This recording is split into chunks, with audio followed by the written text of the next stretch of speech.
講你都唔相信啊！呢兩間雙拼別墅，呢間100萬，呢間86萬，兩間加起身260萬。Hello， 大家好，我依家目前身後嘅位置咧就全部都係別墅區嚟嘅。咁咧就係喺廣東嘅肇慶市，隔離佛山咧大概係30-40分鐘。如果去廣州咧就1個鐘嘅，去中山都好近嘅，大概都係40零分鐘、50分鐘咁嘅距離。咁離香港咧就係大概2個半鐘到3個鐘嘅一個距離啦。咁我依家目前身後呢啲別墅啦，100幾十萬就一間啦。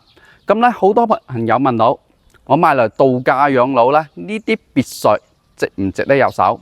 咁咧蘇神咧今日就同大家慢慢講，同埋同大家介紹下成個別墅區裏頭嘅一個入住率。OK， 等下我哋睇下現場。嗱，我依家身處嘅位置咧就喺別墅區裏頭嘅，大家去睇下，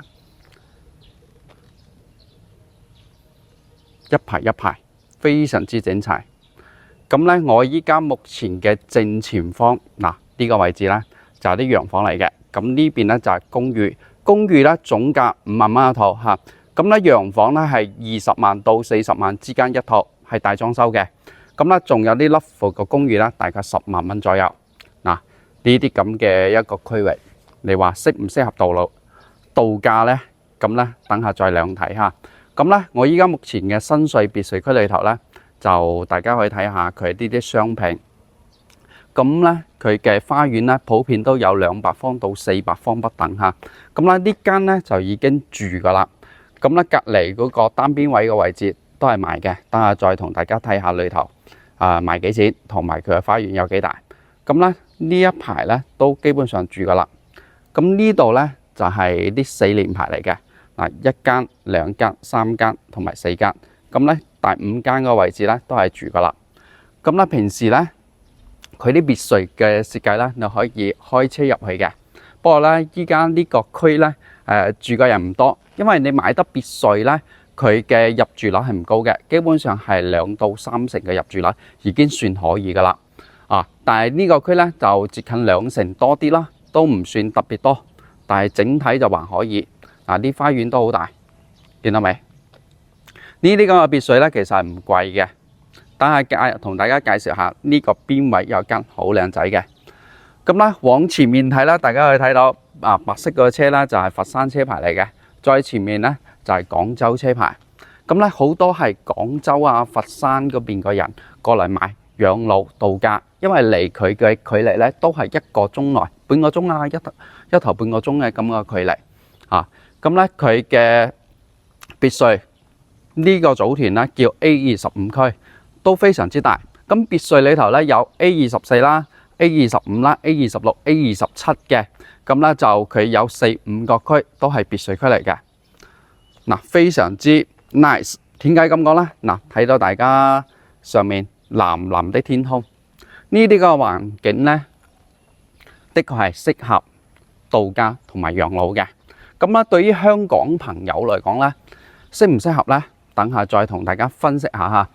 咁依家目前我哋先慢慢兜一圈呢個別墅區裏頭，順便同大家介紹下佢呢個恒大世紀夢幻城成個項目嘅一個簡單嘅信息嚇。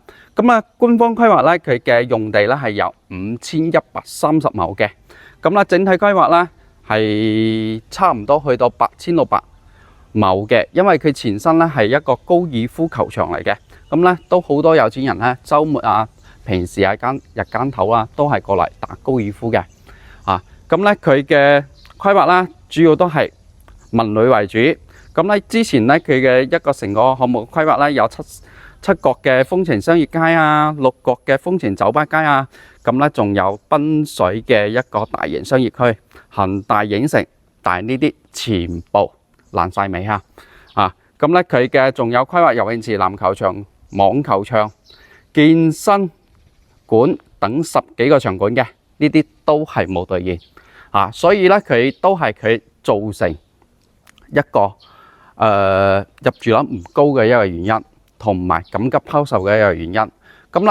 雖然恒大係爆咗煲，但係樓仲着，同埋咧佢依家目前嘅所有嘅產權都非常之清晰。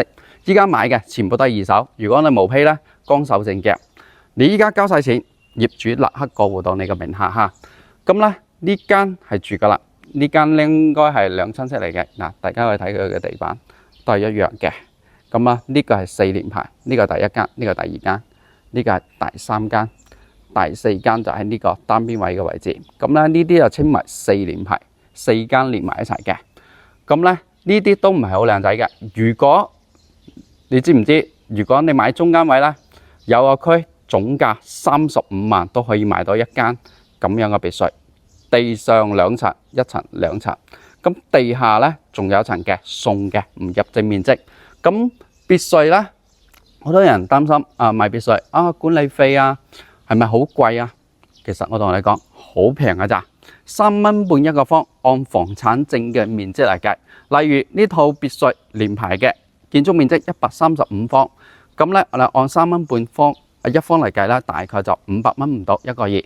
咁佢嘅物管啊，咁咧花園咧嗰啲係同埋地下嗰啲贈送嘅面積咧都係唔計嘅。例如你花園有400幾方啊，好多發展商都會收5毫子一個方，即係400方你要收200蚊嘅一個物管。但係咧呢度係唔使嘅嚇。咁咧重點介紹下呢個雙拼，大家睇下佢外立面係咪非常之歐式同埋比較大氣？我拉遠少少俾大家睇下啊，呢度非常之大氣嚇。咁兩間咧都係賣嘅，呢啲係雙拼嚟嘅，但係兩間都可以打通啊。呢啲嗰個別墅啱啱蘇神都講咗啦，兩間賣落來都唔使260萬嚇。咁左右鄰居如果有兩兄弟嘅，翻嚟大陸呢度兩間一齊打通啊，成家人住喺度，可以3代同堂啊，全世嘅別墅嚟嘅。咁佢嘅花園非常之大，從門口呢度入去，蘇神咧已經測過呢間嘅一個花園面積啊，佢嘅一個佔地咧呢度係有86方嘅一層。咁咧呢個花園圍繞住咧差唔多去到450方，即係佢成塊佔地咧就500方。咁呢間咧，因為我傾過幾次業主噶啦，呢間業主咧就係冇在工噶啦，隨時可以過戶，只要總價100萬人仔就可以攞低啦。同大家睇下佢嘅一個花園到底有幾誇張嗱，呢邊一排都係你嘅，都係地上2層，地下1層係送嘅。咁啊呢個係隔離屋嚇，呢個圍欄嘅係隔離屋嘅。咁咧呢個另外一間，呢個另外業主賣86萬，所以兩間打通咧就260萬嘅總價人仔啊！呢個花園好大，前面嘅花園咧大概都有200幾方，側邊都去到大概100零方。嗱，呢啲係單邊嘅一個別墅，大家可以睇下。如果你想了解室內嘅，等下都簡單影下俾大家去睇下。呢啲100萬可以喺中山買個普通洋房，但係喺呢一度可以買到佔地差唔多500方，花園有400幾方嘅別墅，真正嘅別墅。呢個後花園都有200零方。咁咧，因為呢度嘅管理會比較鬆嚇，咁咧呢度嘅護欄出去咧，其實都可以自己私家用起身嘅。嗱，呢度仲有大概100零方。嗱，你話有冇住人 ？OK， 咁呢個前面嘅位置咧，大家睇下呢間咧，嗱第4間呢個位置咧就已經住噶啦，同埋隔離左手邊都已經住啦。呢啲100萬嘅別墅，心動嘅朋友哈，記得約蘇神過嚟睇一睇。嗱，睇下隔離屋個花園都冇呢間我所在嘅位置呢間大，見到嗎？好靚仔，呢啲都係真實嘅價錢嚟嘅哈。咁咧佢嘅室內都設計到採光都非常之好，因為佢單邊位嚟嘅，雙拼嘅一個單邊，即係兩間連埋一齊，我哋叫雙拼嚇。嗱，呢個就佢嘅室內啦，飯廳位、廚房位、花園側邊，喺呢度嘅花園咧都可以做個游泳池。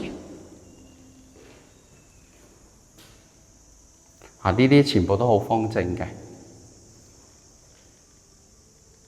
一樓咧就二樓就有間房嘅。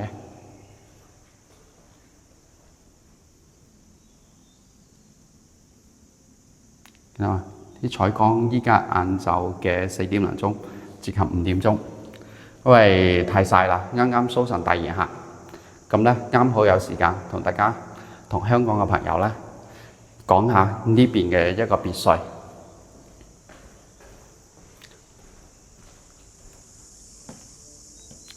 花園見到未？200幾方。如果你唔想攞咁多錢出嚟嘅朋友咧，你可以買啲30零萬嘅別墅，總價30零萬嘅別墅嚇，仲有啲60零萬啊、80零萬嘅別墅。咁咧邊啲係30零萬，同埋邊啲係60零萬咧？等下蘇神同大家兜下圈，就知道邊啲嘅價錢啦。咁咧啱啱就介紹咗2間嘅，咁咧就呢一間同埋我依家所在嘅呢一間。同埋隔離呢間都係在售嘅。咁咧我哋兜下圈，唔好咁局面去睇下呢個區嘅入住。咁咧我哋可以兜下圈，小區嗱，全部都冇咩高層建築嘅，見到未？呢啲單邊嘅花園都非常之大。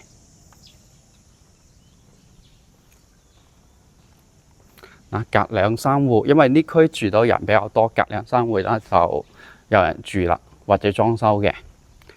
呢間係4連排嘅單邊位，我同你講，呢間都賣嘅。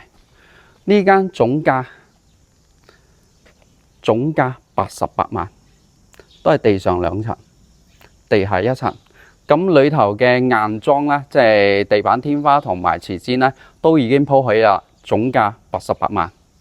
總價88萬，聽清楚嚇，總價唔係首期。咁門口就喺呢度入，門口呢度入。呢邊嘅位置望過去咧，就係望山啦，同埋下面咧係高爾夫球場嚟嘅。大家去睇睇呢間，覺得可以嘅，可以諮詢蘇神。隔離屋住啦，咁咧佢做到一個開放式嘅門，推拉門，裏頭呢間入住啦，大家睇到嘛？我哋慢慢兜下，呢個別墅咧，其實就去到800零套，唔多嘅。咁呢間入住啦，廣東版嘅鶴崗。咁咧就北方咧都有個鶴崗，就係俗稱樓價最平、生活成本最低。咁咧呢個稱為廣東版嘅鶴崗，都係形容咗佢呢個小區，即係呢個小區裏頭恒大夢幻城呢個小區嘅一個樓價個平啦，同埋生活唔係好便利。如果香港嘅朋友識揸車嘅朋友嚇，就建議你過嚟睇。或者識用嗰個滴滴嘅 Apps 嘅，咁咧就可以睇下呢度，因為呢度平時出入唔係好方便，係要有小車出入。咁咧你買得啲100幾十萬嘅別墅咧，你買台幾萬蚊嘅車咧，平時可以喺呢度出入。因為呢度離市區嘅三甲醫院咧，大概就25分鐘嘅一個咁嘅距離嚇。咁後面就洋房區嚟嘅。咁我一個距離啦，如果對於揸車嚟講嘅話，20零分鐘又唔算遠。但係呢度嘅空氣真係好好。姨，更加啊？哦，行啊！你住裏頭嘛？係。哦，好。住到呢邊點啊？住到呢度舒服嘛？舒服啊！舒服啊！我係我個女呢住嘅。哦，女買咗呢度，然後叫你嚟住。你過嚟度假就湊孫啦。嚟度假。嚟度假啊！度假好啊！喺邊度啊？住喺邊度啊？牙咀嗰邊個。高明。我係德興個喎。哦，德興。德興啊。德興。哦，喺附近嘅。嗰都係60-70公里啦。啊，60-70公里。哦。咁離呢度都唔係好遠啫。唔係好遠。呢度好多廣州、佛山嘅人買嘅啫。係。啊，你隔離屋裝啦未啊？隔離屋未裝。哦，未裝。哦，好啊，我兜個圈先嚇。主要都係介紹下。好，身體健康嚇。啱啱撞到架姨又喺附近60公里左右嘅，都係廣東人嚇。咁來呢邊度假，即係女買咗呢度嚟度假因為呢度空氣的確係唔錯嘅。呢啲藍天白雲呢，就已經證明咗一切啦。嚮往世外桃源嘅一個生活，逃離喧鬧即係嗰種熱鬧嘅一個商場遠離嗰啲繁華個街道咁呢啲呢就非常之好啦，非常之安靜。因為夜晚嗰陣呢，你可能都要叫多個人同你行街出嚟散步因為呢度目前呢住到冇咁多人不過呢個區就住到比較多人啱啱都轉嚟轉去，都已經隔2-3間都已經入住噶啦，所以呢別墅住到2到3成呢都算高噶啦。因為呢叫得到別墅嘅，因為就係山卡啦，你好似香港嘅呢邊半山別墅，過億或者個幾億咁呢個熱差呢就係嗰個佛山車牌嚟嘅，呢一戶都已經住啦。咁香港半山嘅一個別墅呢，基本上都過億幾億例如李嘉誠住開嗰啲都係半山別墅，其實就山卡啦但係大陸呢度呢，其實如果話20-30分鐘或者1個鐘嘅車程出到繁華嘅一個中心或者一線城市其實呢啲咁嘅別墅100萬左右或者100萬出頭都係算唔錯嘅，因為呢啲係有紅本嘅，我哋國內叫房產證係有契嘅呢啲隨時係你自己個名字，只要過多你個名就係你自己個名嚟噶啦。所以呢就完全唔使擔心買個使用權咁嘅。咁呢蘇神都老實講一句，如果你考慮投資嘅，就千祈唔好過嚟睇呢度呢目前呢係一啲投資價值都冇嘅，人哋都想甩手啦，你仲買入嚟投資基本上都係長線噶啦，你長揸為主噶啦咁以後住唔住到多人呢，就另睇先。咁依家目前按國內嘅一個行情嚟講嘅話，目前3到5年呢都係冇咁快回復嗰個樓價嘅。咁咧呢個養咗個首局高中華險咁呢個都已經住噶啦。呢度有住啦，所以同大家講呢啲咁嘅別墅值唔值得入手，同埋你有冇咁嘅時間過嚟睇反正蘇神拍開嘅都係一個真實嘅房源。咁咧因為之前蘇神咧做開中山嗰邊啦，覺得嗰邊嘅樓價咧雖然係香港嘅1/10或者10幾分之一100-200萬可以買到間洋房仔，但係咧蘇神發現咗一個新嘅商機同樣係珠三角，同樣係有高鐵去到香港嘅西九龍，因為呢度咧有個肇慶東站肇慶東站咧係可以去到嗰個直達嗰個西九龍嘅，香港嘅西九龍所以咧都好方便。大巴咧就2個半鐘到3個鐘之間，如果坐高鐵咧應該係2個零鐘啦蘇神冇坐過但係我知道有啲香港嘅朋友咧係直接喺西貢路搭高鐵過嚟睇樓嘅，同埋佢平時揸車過嚟都係2個半鐘，呢間都已經住啦。呢間又係住緊噶啦，仲有啲業主貼埋出售，出售嗰個表添。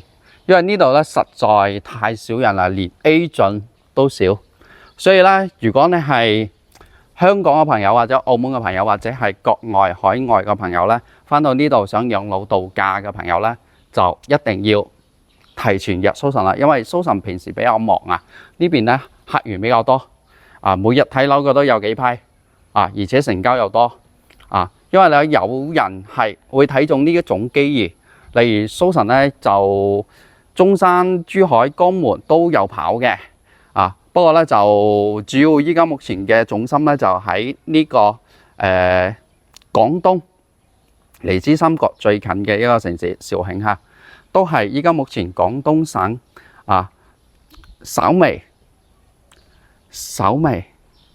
係比較冇存在感嘅，所以咧呢邊嘅樓價咧係比較平。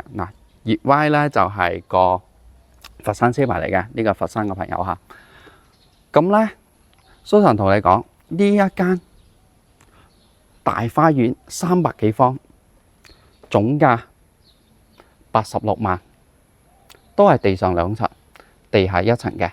呢個係雙拼，左手邊仲有間嘅，呢個都係雙拼，總價86萬呢啲如果中意嘅朋友咧，就記得WhatsApp 下蘇神啦。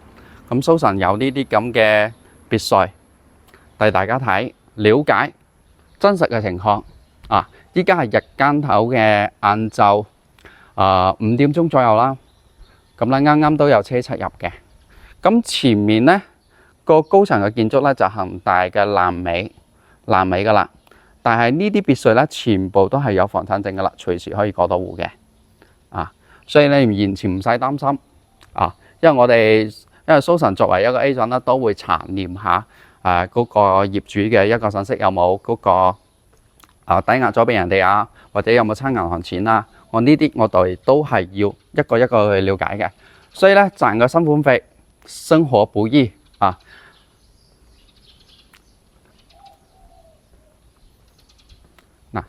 前面呢間又住啦，過得大概4、5間咁又有人住。但係夜晚咧就唔知你哋驚唔驚啦。反正蘇神窮都唔怕啦，即係講句開玩笑嘅話窮都唔怕，我就驚鬼係咪？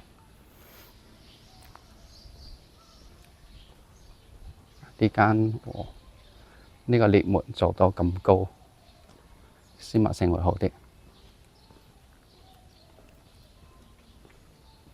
依家目前咧係慣咗呢個別墅區，呢塊別墅區裏頭嘅1/4咁啦，1/4，其他區都未慣。依家目前係慣咗第一區，因為蘇神想一日或者一個星期出條片俾大家了解下呢邊嘅一個區一個區嘅一個入住率個情況，同埋有啲客戶過來遇到個問題，同埋問到比較關心嘅問題咧，都可以打喺公屏上咁咧蘇神咧可以針對性去拍同埋係可以俾到好好嘅建議大家呢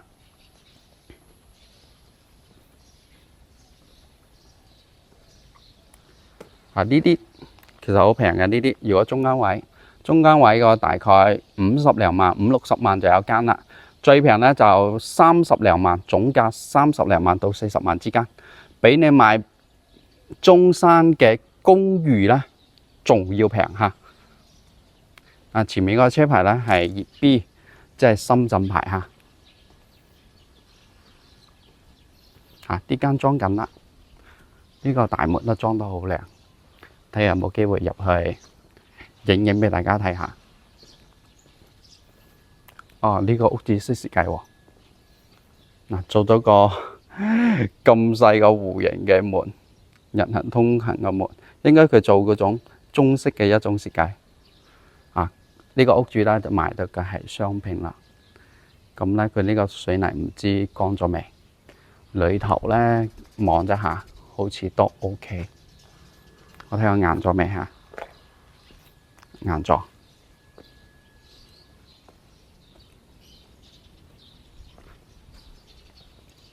都係有人裝修嘅，都係有人住嘅，所以咧唔使在乎人哋嘅感受，只要自己覺得 OK 就得啦。咁呢間裝到應該都好好啦。一樓有間房，你自己買落來咁樣裝咧，其實係去到60-70萬啊。如果你係間裝為主啦，冇裝到咁好咧，其實50萬都可以做到啦。哇！前面就打得個圓仔，中央空調，噴水池，負一層我就唔落去睇啦。呢啲嘅別墅唔貴，總價嚇100萬以內可以買到啦。價錢係一個情況，但係值唔值得你入手，就係你自己要考慮嘅問題啦。如果係長輩，大概去到50歲左右啦，自己識揸車，就建議過嚟睇下。如果你話我依家蘇神，我依家大概70零歲啦，80歲啦，又唔識揸車，細手機又唔識點用嘅，咁咧就唔好建議過嚟睇，因為呢度咧目前係真係偏真係偏。雖然佢入住都唔少，但係出入唔係好方便，因為呢個小區啊，呢個恒大夢幻城啊，你諗下，佔地5100幾畝啊，你喺度兜一圈1個鐘頭，係咪兜唔晒嘅？咁依家目前蘇神都已經兜咗大概20零分鐘啦，依家一半都未兜完。呢個小區啊，呢個組團嚇叫 A25區都未兜完，你諗下，仲有咩 A24啊、A23啊，仲有洋房區啦，嗰啲都未兜，所以嘅話非常之大，一定要有車或者係識用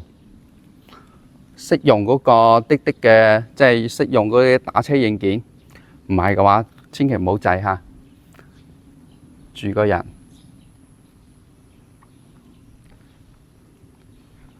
呢間又住啦，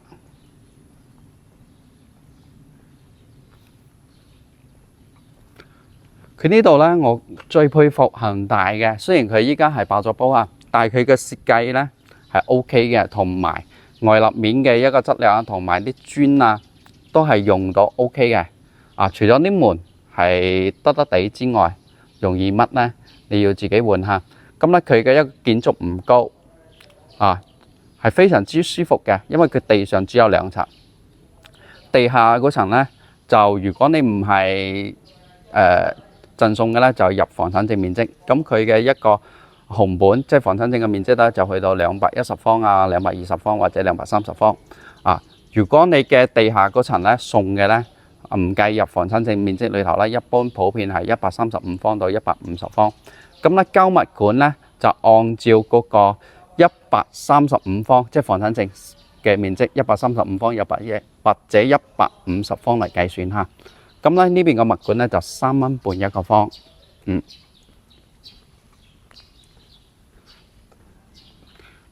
前面係2S。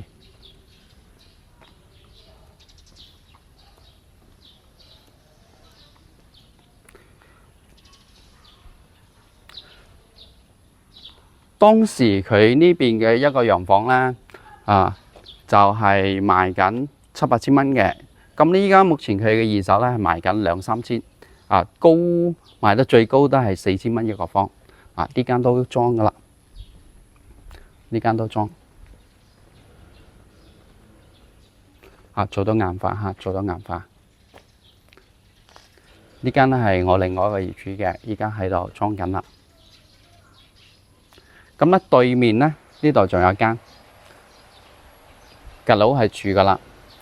咁呢間都係賣嘅，都係單邊位，單邊位嚟嘅。中間位咧就已經住緊啦，大家睇到嘛？佢隔離屋嗰間咧已經住緊啦。咁呢間賣幾錢啦？呢間總價賣85萬。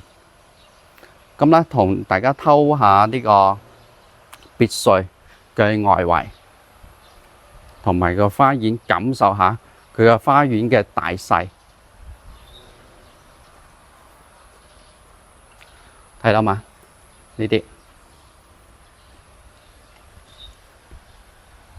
呢度係負一層嘅，咁室內咧係有個樓梯落去嘅，咁咧隔離屋咧係搭到個涼亭，咁前面就山，咁連綿不斷嘅山，好多係啲廣州佛山嘅朋友或者香港嘅朋友，當時係買咗呢度來度假養老嘅，因為車程唔遠，香港嘅朋友咧就坐高鐵或者坐大巴過嚟就 OK 噶啦。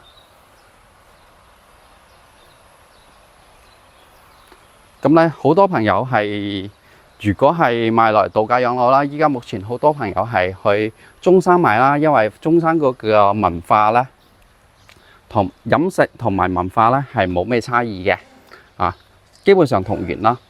咁咧就，但係雖然好多人話朋友會比較集堆其實咧你養老咧，你喺珠三角裏頭，無論你係依家比如流山買咗佛山，涼山買咗中山，其實呢度都好近嘅，都係1個鐘左右，或者黃山買咗肇慶，都係1個鐘頭咁嘅車程。就唔知你係咪一定要住同一個城市或者係同一個小區啦？因為依家喺我哋國內咧，珠三角咧講緊嘅係粵港澳大灣區嘅一個生活方式。點解就引進咗香港同埋澳門嘅朋友過到嚟咧？一個挨近最近嘅就係深圳啦，深圳嗰邊過關口，可能半個鐘咁就去到深圳啦。但係深圳嗰邊咧就係講普通話為主嘅，普通話。咁咧你喺廣州佛山中山或者肇慶蘇神依家目前嘅呢個城市肇慶都係講白話為主嘅，即係粵語為主所以咧佢嘅一個人溝通起身咧就冇咩障礙嘅，同埋呢邊嘅農莊會比較多，都係同香港口味係差唔多嘅。但係要你真實過嚟感受過、了解過，你先知道啱唔啱咁咧又見到車出入啦，呢間又住噶啦，見到未？